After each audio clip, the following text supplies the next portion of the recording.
So here's the structure that you see when you open up the accounting software in the embedded web server. This is the embedded web server, this is the IP address of my printer, and this is the accounting. Now, how many things show up in here you can set elsewhere to determine how many jobs you want to retain at one time. You can also set access to this and security for this, like some people can't come in and delete things. So this is your front panel, and these are showing you each job. If I were a production manager, I'd want to know things, and I was back in the day, I want to know things like canceled by user. Well, what does that mean? Well, that means the job didn't get done. So why is it being canceled? All these canceled jobs add up to quite a bit of money. Also, it suggests that maybe jobs weren't prepared properly or there were mistakes done. Also, then you have here under cost assignments. For me, I have 775 milliliter ink, and I factor in an all-consumable price of $165. Then you can go into your media and you put in the width, put in the length, and you put in the price. That's going to calculate along with it.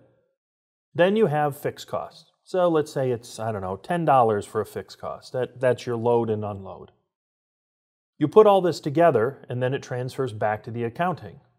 And as soon as you change this and hit apply, it recalculates all the jobs. So just to give you an idea, this one down here, Simon Crop, this was a print that I did, and I already know that this print was a very heavy coverage. I mean, it was a big, rich, giant photographic image with a lot of heavy ink. So it's going to run on the high side. But what's most important to me isn't so much over here the cost of the ink, which is all consumables. The thing that concerns me the most is over here. Now, I already know that this job was 10.7 square feet. So why is it calculating it as 15.6 square feet? That's because the use of the image was not efficient to the width of the material. And to some degree, I had some waste.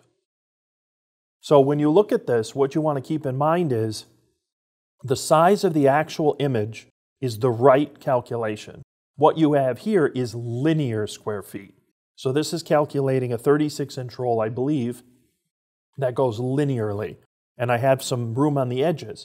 Now, if you make total efficient use of your particular image on the size of the media, which I always recommend anyway, then those will be very accurate.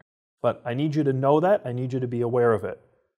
The other thing that probably happened with that, which almost certainly did, is it calculated in the calibration charts that I did. So the ink price seems really high. Well, the reason it seems high is because I have a chart that I run which determines, what density to choose, and then I ran several calibration charts, and all of those charts have to go somewhere. Well, they get put into the first job you run after you create them. So this is the first job I ran afterwards, which means it's not the right size. It padded everything with all of this extra stuff, and it made my cost per square foot seem a lot higher than it really was. So those are they're just little quirks in here, and I just need to be clear about them so that you can help calculate your costs accurately. One is the way it applies your calibration charts to the first print you do. If I run Simon Crop 2 again, Simon Crop 2 is going to have a very, very different ink cost. And then also be aware that if you're not running totally efficient across the media, you're going to have extra square footage tacked on, which can distort your price.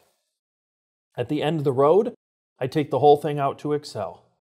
This is a nice visual, but Excel's a much better way to calculate things, export the whole thing into an Excel sheet, and then I can break down all my costs. Again, we are real, dead-on, soup-to-nuts cost. There's no estimation, it's not guesswork.